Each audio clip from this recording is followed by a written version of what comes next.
Ok, bon, voilà, nous allons continuer à parler de une autre pathologie qui intéresse le côlon. Et cette fois-ci, c'est une pathologie inflammatoire du côlon. C'est vrai que cette pathologie inflammatoire du côlon peut également, dans certains contextes, être un facteur de risque de cancer colorectal.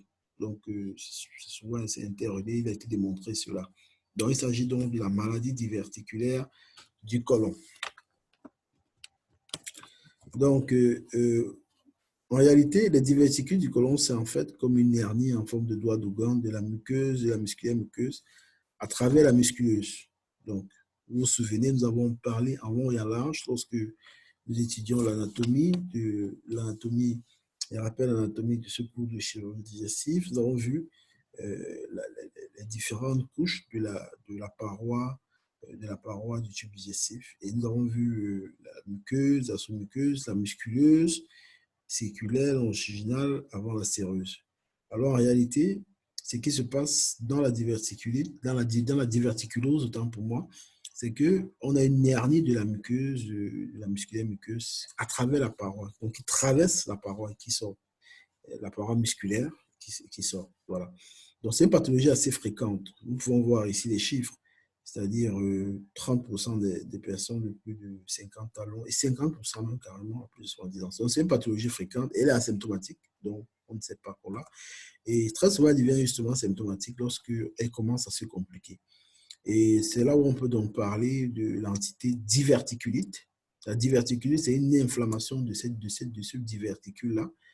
Et cette diverticulite donc, peut donc évoluer vers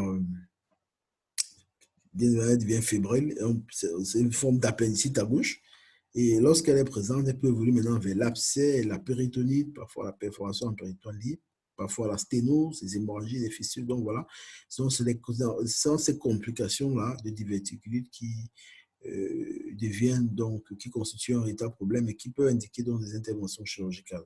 Donc, on aura donc des contextes de péritonite, par perforation colique, une perforation d'un diverticule colique, qui sera une entité que vous rencontrez très souvent dans votre pratique en tant que responsable des blocs opératoires, gérant des blocs opératoires ou travaillant dans un bloc opératoire.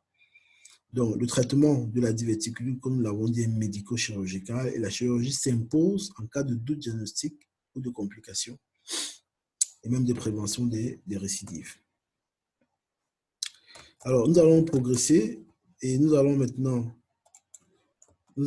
progresser là. Et voilà, sur cette diapositive, vous pouvez voir, n'est-ce pas, ce que c'est que ces diverticulites, vous voyez là. Je crois que c'est assez explicite. C'est vraiment explicite là. Voilà, voilà, ok. Je peux venir, voilà, vous voyez, sur le colon gauche, notamment, vous voyez là le colon gauche avec plusieurs diverticules en doigt de gant, dans le colon ascendant. Vous voyez, un peu plus, de manière un peu plus, un grossissement plus important, vous voyez, ici c'est diverticulé. Et voilà, sur le plan endoscopique, vous voyez justement ces doigts de gant là, n'est-ce pas, qu'on peut voir.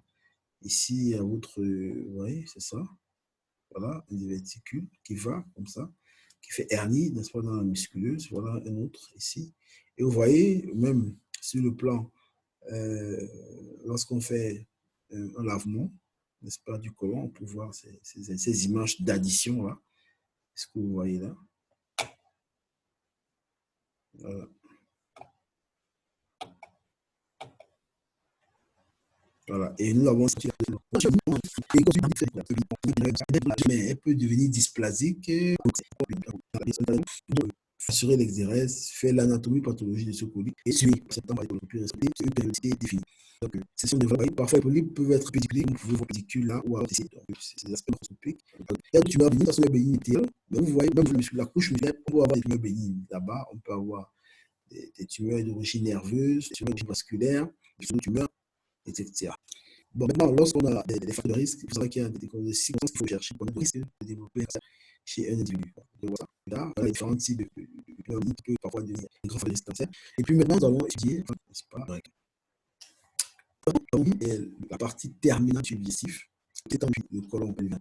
la colonne séquence de jonction recto-séquence jusqu'à l'anus. Il a rondé sur le plan physiologique de partie, l'ampoule rectale, et le segment crânien qui, quant à lui, permet de la continence, donc le grand rôle du rectum. Voilà. Dans son physiologie, on va connaître une partie du rectum. Le rectum en métal, et le rectum, c'est le anal. C'est quoi 100 mètres chez la femme, 4 cm chez l'homme. Vous pouvez voir sur ces diapositives, le rectum dont je parlais. Ça, c'est le plan physiologique. Souvenez-vous sur le plan atomique, on n'avait pas les trois. Le haut rectum, qui est dans le moyen rectum, qui est le canal de l'anus. Voilà. Et qui est dans le plan pelvien. C'est le rectum aussi. L'ampoule qui commence au niveau de S3, là, voilà, l'ampoule rectale dans lequel les sels vont s'accumuler, ça fait un réservoir. Et là, vous voyez donc le canal anal qui va gérer donc la continence et la défécation.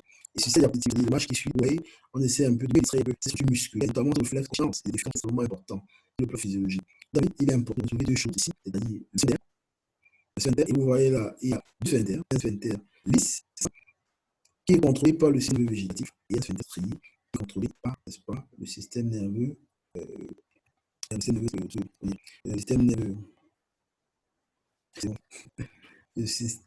nerveux végétatif somatique. Voilà, le système nerveux somatique. Voilà, donc ce qu'on dit. Et voilà, maintenant ici, là, c'est le fil nerveux qui joue dans ce rôle-là, qui doit contrôler la fonction, cette capacité pour s'étendre, se relâcher sous la stimulation nerveuse, puis se contracter également pour faire évacuer les excès par le canal qui est là. Voilà. Donc, c'est la même chose que vous avez pensé dans cette cohorte. Mais la particularité, c'est qu'aujourd'hui, la radio est importante parce que c'est des matrices sur ce qu'on appelle mésorectum. Vous voyez ici, vous voyez ça, le mésorectum qui est là. Et souvent, quand la tumeur elle envahit très rapidement le mésorectum, l'exercice sur le cas devient très difficile. La thérapie aujourd'hui a un rôle extrêmement important. Ça peut parfois diminuer considérablement le mois pour faire une chirurgie, une ablation du rectum. Et un rectum. Donc voilà à peu près ce qui est important de connaître.